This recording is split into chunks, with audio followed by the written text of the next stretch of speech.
Welcome students, BSc part first. इसके में आज हम लेंगे रिएक्टिविटी एंड सेलेक्टिविटी, अभिक्रियाशीलता एवं वरण क्षमता। सबसे पहले हम इन दोनों टर्म्स को समझेंगे कि रिएक्टिविटी क्या होती है और सेलेक्टिविटी क्या होता है। पहले हम लेते हैं रिएक्टिविटी कि कोई पदार्थ जितनी तेज़ी से रिएक्शन करता है ये उसकी रिएक्टिविटी कहलाती है, और कौन सा प्रोडक्ट बनेगा उसकी सेलेक्टिविटी कहलाती है। ठीक है, दोनों को हम एक्सप्लेन करें पहले कि कोई भी जब रिएक्शन होती है तो रिएक्टेंट से प्रोडक्ट बनता है, तो कितनी तेज़ी से रिएक्शन होगी वो तो उसकी रिएक्टिविटी होगी, और कौन सा प्रोडक्ट बनेगा ये उसकी सेलेक्टिविटी कहलाती है। किसी भी रिएक्शन में रिएक्टेंट व प्रोडक्ट की एनर्जी, ट्रांजिशन स्टेट की एनर्जी, प्रोडक्ट की स्टेबिलिटी से रिएक्टिविटी और सेलेक्टिविटी का निर्धारण होता है। अब जो रिएक्टिविटी है वो और सेलेक्टिविटी किसके ऊपर डिपेंड करते हैं, ये हम कह सकते हैं कि रिएक्टेंट के और प्रोडक्ट की एनर्जी पर, ट्रांजिशन स्टेट की एनर्जी पर, इन सब के ऊपर ये डिपेंड करते हैं कि कितनी तेज़ी से रिएक्शन होगी और कौन सा प्रोडक्ट बनेगा। यदि किसी रिएक्शन में एक से ज़्यादा प्रोडक्ट बनते हों तो कौन सा प्रोडक्ट बनेगा, ये रिएक्शन की सेलेक्टिविटी होगी। इसको हम एक एग्जाम्पल से समझाएं, और उसके लिए हम एक एग्जाम्पल लेते हैं आइसोब्यूटेन की क्लोरीन और ब्रोमीन के साथ में रिएक्शन करवाते हैं, और उससे हम इसको समझाने की कोशिश करते हैं रिएक्टिविटी और सेलेक्टिविटी क्या होती है। ये हमने यहाँ पर आइसोब्यूटेन इस रिएक्शन के अंदर लिया, और एक के अंदर क्लोरीन के साथ रिएक्शन हो रही है और दूसरे में ब्रोमीन के साथ रिएक्शन हो रही है। अब इसमें ध्यान से देखना कि जो क्लोरीनेशन जो है उसके अंदर जो प्रोडक्ट बनता है उसमें एक जो बना है पहला जो है आपके मोनोक्लोरो कंपाउंड जो बना आइसोब्यूटिल क्लोराइड, ये है मोनो, वो बन रहा है 36%, और टर्शियरी ब्यूटाइल क्लोराइड जो बन रहा है वो है 64%। इसी तरीके के साथ में दूसरी रिएक्शन में ब्रोमीन के साथ जब इसकी आइसोब्यूटेन की रिएक्शन करवाते हैं तो पहला जो प्रोडक्ट बना वो है आइसोब्यूटिल ब्रोमाइड, वो बहुत ही कम मात्रा में बनता है, और दूसरा जो प्रोडक्ट है वो है टर्शियरी ब्यूटिल ब्रोमाइड, वो 99% से भी ज़्यादा बनता है। इस रिएक्शन से हम ये बताएंगे सेलेक्टिविटी और रिएक्टिविटी को, कि यहाँ पर दोनों में ही क्लोरीन और ब्रोमीन के साथ में रिएक्शन होने पर जो प्रोडक्ट बनते हैं उनकी जो मात्रा है वो अलग अलग बनती है। मेन चीज़ यही है, इसको ध्यान में रखना है कि जो क्लोरीनेशन होता है उसके अंदर एक प्रोडक्ट तो बनता है 36% और दूसरा प्रोडक्ट बनता है 64%। इन दोनों में लगभग बहुत ज़्यादा अंतर नहीं होता। इसी तरीके से जो ब्रोमीन है उसकी जब ब्यूटेन के साथ रिएक्शन, आइसोब्यूटेन के साथ रिएक्शन करवाते हैं तो उसमें जो दो प्रोडक्ट बनते हैं उसमें एक तो बहुत ही कम मात्रा में बनता है और एक दूसरा 99% से भी ज़्यादा बनता है। तो ये जो रिएक्शन है इनमें आइसोब्यूटेन के क्लोरीनेशन और ब्रोमिनेशन से प्राप्त मोनोक्लोरो और मोनोब्रोमो आइसोमर का रेशियो बहुत अधिक अलग अलग होता है। इसको हम इस प्रकार से समझा सकते हैं कि विभिन्न हैलोजनों की एल्केन के प्रति रिएक्टिविटी का ऑर्डर अलग अलग होता है।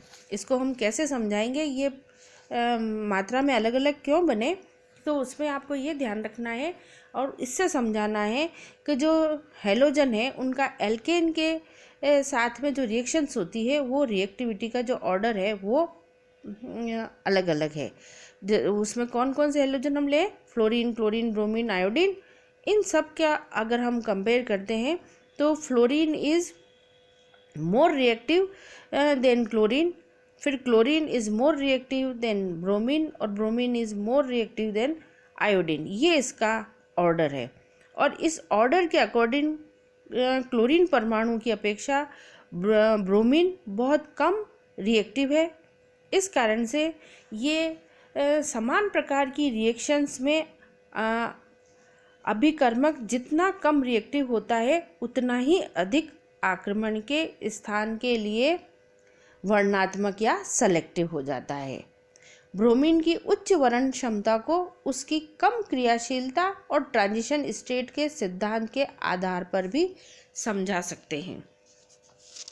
इस सिद्धांत के अनुसार अभिक्रिया के ऊष्माक्षेपी या एक्सोथर्मिक पद में संक्रमण अवस्था की संरचना उत्पादों की अपेक्षा अभिकारकों से अधिक मिलती है, जबकि ऊष्माशोषी पद में संक्रमण अवस्था की संरचना अभिकारकों की अपेक्षा उत्पादों से अधिक मिलती है। इसको हम इस ऊर्जा आरेख से अधिक स्पष्ट रूप से समझा सकते हैं। जो चीज़ हमने कही उसको हम ये यहाँ पर जो अभिक्रिया के उच्च ऊष्माशोषी तथा ऊष्माक्षेपी पदों में संक्रमण अवस्था की जो स्थिति है उससे हम समझाते हैं। ये जो चीज़ हमने अभी कही एक्सोथर्मिक और एंडोथर्मिक स्टेट में जो ट्रांजिशन स्टेट है वो उसके हिसाब से हम ये जो रिएक्शंस होती हैं उसको हम यहाँ पर समझाएंगे। अब ये यहाँ जो ये आरेख दिया हुआ है इसके अंदर देखिए, जो एंडोथर्मिक रिएक्शन है जिसके अंदर हीट एब्जॉर्ब होती है, उसके अंदर जो रिएक्टेंट है उससे जो प्रोडक्ट बन रहा है उसमें एनर्जी के अंदर अंतर बहुत ज़्यादा होता है। या हम कहें रिएक्टेंट से प्रोडक्ट बनते समय जो बीच में ट्रांजिशन स्टेट आती है वो बहुत बाद में आती है। जब इस एंडोथर्मिक रिएक्शन के अंदर रिएक्टेंट से प्रोडक्ट बनते समय ट्रांजिशन स्टेट बहुत बाद में आती है, इस समय बहुत सारे बंध टूट जाते हैं, क्योंकि कोई भी रिएक्टेंट से प्रोडक्ट बनते समय कुछ बंध टूटते हैं और कुछ बंध नए बनते हैं। तो हाइड्रोकार्बन के केस में हमने देखा था कार्बन कार्बन बॉन्ड और कार्बन हाइड्रोजन, दो तरीके के बॉन्ड हैं।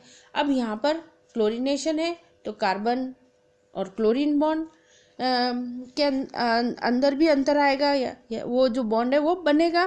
तो यहाँ पर जब एंडोथर्मिक रिएक्शन है उन सब के अंदर रिएक्टेंट से प्रोडक्ट बनते समय ट्रांजिशन स्टेट बहुत बाद में आती है, उस समय काफ़ी बंध टूट जाते हैं। इसलिए जो ट्रांजिशन स्टेट बनी है उसके अंदर प्रोडक्ट वाले करैक्टर ज़्यादा आते हैं, जबकि एक्सोथर्मिक रिएक्शन जिनके अंदर हीट निकलती है उसमें रिएक्टेंट से ट्रांजिशन स्टेट तुरंत आ जाती है, उसमें एनर्जी का डिफरेंस बहुत ज़्यादा नहीं है। कि रिएक्टेंट से जब प्रोडक्ट की तरफ आते हैं तो उस समय जो ट्रांजिशन स्टेट है एक्सोथर्मिक में वो तुरंत आ जाती है, तो यहाँ पर बॉन्ड इतने टूट ही नहीं पाते हैं और ट्रांजिशन स्टेट आ गई। इस कारण से इस समय ट्रांजिशन स्टेट के अंदर जो करैक्टर मिलते हैं वो रिएक्टेंट के से ज़्यादा मिलते हैं। इस कारण से अगर अब इस चीज़ को ध्यान में रखते हुए हम क्लोरीनेशन और ब्रोमिनेशन देखें आइसोब्यूटेन का, तो उसको अब हम यहाँ पर समझा देते हैं कि जो आइसोब्यूटेन की क्लोरीन के साथ रिएक्शन है वो रिएक्शन एक्सोथर्मिक रिएक्शन वाली है।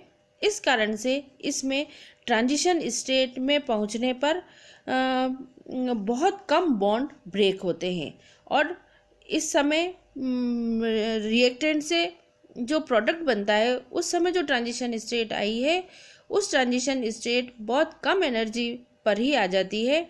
इसलिए उस ट्रांजिशन स्टेट के में जो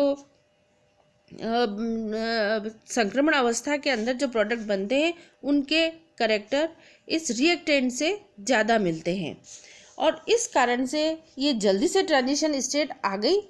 इसलिए एल्काइल रेडिकल में 1 डिग्री और 3 डिग्री के करैक्टर भी कम आते हैं, क्योंकि ट्रांजिशन स्टेट बहुत जल्दी आ गई। तो जो रेडिकल बन रहे हैं कौन से बनेंगे, 1 डिग्री वाला और 3 डिग्री वाला, पर उनके अंदर ये करैक्टर आए ही नहीं, उसके पहले ही ट्रांजिशन स्टेट आ जाती है। इस कारण से इसके अंदर ब्रोमिनेशन के समय जो प्रोडक्ट बनता है वो उनमें बहुत ज़्यादा अंतर नहीं आता है और उसका रेशियो सिर्फ केवल 36% और 64% लगभग सा बराबर ही आता है, क्योंकि फर्स्ट 1 डिग्री रेडिकल और 3 रेडिकल पूरे आप नहीं बन पाते हैं इस कारण से। तो आइसोब्यूटेन के क्लोरीनीकरण पर प्राप्त मोनोक्लोरो उत्पादों की मात्रा में अधिक अंतर नहीं होता है। ये तो हमने लिया क्लोरीनेशन का एग्जाम्पल। अब हम लेते हैं इसके लिए आइसोब्यूटेन का ब्रोमिनेशन के ऊपर एग्जाम्पल। तो ये क्लोरीनेशन वाले के अंदर हमने यहाँ पर रिएक्शन के थ्रू समझाया है। ये ट्रांजिशन स्टेट, और ट्रांजिशन स्टेट जो आई वो बहुत तुरंत आ गई, और उसमें 1 रेडिकल और 3 रेडिकल जो बने उनके करेक्टर उसके अंदर ये ज़्यादा नहीं आ पाए थे, इसलिए ये दोनों प्रोडक्ट के अंदर भी अंतर ज़्यादा नहीं आया। अब हम ले रहे हैं ब्रोमिनेशन वाला। तो ब्रोमिनेशन के अंदर ये वाली जो रिएक्शन है, ये रिएक्शन है एंडोथर्मिक। अब जब एंडोथर्मिक वाली रिएक्शन है तो उसके अंदर ट्रांजिशन स्टेट लेट आएगी।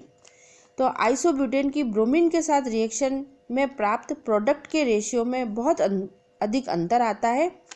1 डिग्री वाला बहुत कम बनता है, जबकि 3 डिग्री वाला ही मेन प्रोडक्ट बनता है, क्योंकि इसमें अपहरण पद जो है, अपहरण वाला जो पद है वो एंडोथर्मिक है, इसलिए ट्रांजिशन स्टेट देर से आती है। और जब ट्रांजिशन स्टेट देर से आती है उसका मतलब उसके अंदर जो कार्बन हाइड्रोजन वाले बॉन्ड है वो आसानी से टूट जाते हैं, और एल्काइल रेडिकल 1 डिग्री और 3 डिग्री बहुत आसानी से बन जाते हैं, और उनके अंदर वो 1 डिग्री और 3 डिग्री वाला करेक्टर भी ज़्यादा आ जाता है। जब ज़्यादा आ जाता है तो उसका जो रेशियो है वो भी यहाँ पर चेंज होता हुआ हमें दिखाई देता है। ये यहाँ पर हमने इसकी रिएक्शन लिए ये ब्रोमिनेशन के अंदर जो ट्रांजिशन स्टेट बनी ये लेट आई, क्योंकि ये एंडोथर्मिक है। इसलिए अब ये एंडोथर्मिक होने के कारण इसके अंदर जो ट्रांजिशन स्टेट है उसमें प्रोडक्ट वाले करेक्टर ज़्यादा आते हैं, और प्रोडक्ट वाले करेक्टर ज़्यादा आने के कारण जो इसका रेशियो है वो क्लोरीनेशन की अपेक्षा उसका जो रेशियो है वो अलग आता है। अब इस ब्रोमिनेशन के अंदर अब 1 और 3 डिग्री वाले ये करेक्टर आ गए, और ये 3 डिग्री वाला 97% क्यों बनता है? क्योंकि हम जानते हैं 3 डिग्री मूलक की स्टेबिलिटी 1 डिग्री की अपेक्षा ज़्यादा होती है, इसलिए 3 डिग्री मूलक बनने की प्रक्रिया तेज़ी से होती है, और इसलिए रेशियो में भी अंतर आ जाता है। क्लोरीनेशन के अंदर ये पूरे बन ही नहीं पाए थे, तो हम उनकी स्टेबिलिटी को भी वहाँ पर हम ज़्यादा डिस्क्राइब नहीं कर पाते हैं। यहाँ पर 1 डिग्री और 3 डिग्री दोनों मूलक बन जाते हैं, क्योंकि उनकी वो प्रोडक्ट वाले करेक्टर उनके अंदर ज़्यादा है। जब बन जाते हैं तो हम इसकी प्राइमरी सेकेंडरी टर्शरी की स्टेबिलिटी के हिसाब से हम इसको भी यहाँ पर एक्सप्लेन कर देते हैं। ये था ब्यूटेन के साथ में क्लोरीन और ब्रोमीन की रिएक्शन, और उसका जो एनर्जी डायग्राम है वो हम यहाँ पर समझाते हैं, और दोनों के अंदर रेशियो में अंतर क्यों आया वो भी हम समझा देते हैं। और इसके अलावा वो जो रेशियो के अंदर जो बना है प्रोडक्ट, उसमें एक प्रोडक्ट ज़्यादा क्यों बनता है उसको भी हम इस ऊर्जा आरेख के आधार पर समझाते हैं। Thank you.